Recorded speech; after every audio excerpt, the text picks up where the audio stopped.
কিছুদিন আগে কিন্তু আমরা চলে গেছিলাম আলিপুরদুয়ারে। দিদিও এসেছিল, দিদির বাড়িতেও যাব দিদিকে রাখতে, আর ওইদিকে কিন্তু রুমার বাড়িরও গৃহপ্রবেশ ছিল। তো তাই জন্য কিন্তু আমরা চলে গেছিলাম সোজা আলিপুরদুয়ার। আর দেখো এদিকে কিন্তু মন্দিরা সুবিধা ওরাও এসেছিল, আর এদিকে দেখো বিকাশ আমার ভিডিও করা দেখে প্যাকাচ্ছিল আমাকে পুরো। আর এদিকে যাই হোক, এটাই হচ্ছে রুমার বাড়ি। এখনও বাড়িটা পুরোপুরি কমপ্লিট হয়নি, পুরো বাড়িটা কমপ্লিট হতে কিন্তু অনেকটা দিন সময় লাগবে। আর এই যে নোংরা সুশান্তের ভিডিও তোমরা যারা দেখো, এই বৌদিকে তো সবাই চেনে, আর পাশেরটা আমার ফ্রেন্ড কাকিমাকেও তো তোমরা সবাই চেনো। নোংরা সুশান্ত তার কাকিমা, মানে সুশান্ত তার কাকিমা, যে ভিডিওতে কিন্তু খুবই ফেমাস।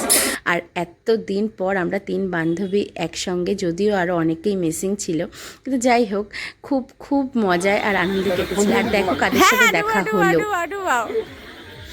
আর সুশান্তদার ফুল টিম কিন্তু সেদিন ওখানটায় উপস্থিত ছিল রুমার বাড়িতে, আর ওরাই কিন্তু আমাদেরকে খাবারগুলো পরিবেশন করছিল।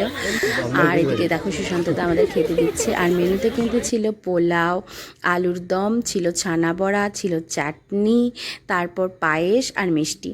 তো যাই হোক সেদিন কিন্তু খুব বৃষ্টি ছিল, আর দিদি বাড়িতে গিয়ে যেন ভিডিওটা কন্টিনিউ করতে পারিনি। আর ফেরার পথে কিন্তু আমি আমার মামার বাড়িতেও গিয়েছিলাম নিশিগঞ্জে, আমার মামার তো ভাইয়ের বিয়ে ছিল, সেই ক্লিপগুলোও নিতে পারিনি। এত বৃষ্টি ছিল যে বৃষ্টিতে আমরা পুরো ভিজে একাকার হয়ে গেছিলাম। তো ভিডিওটা কেমন লাগলো অবশ্যই জানাও, ভালো লাগলে একটা লাইক।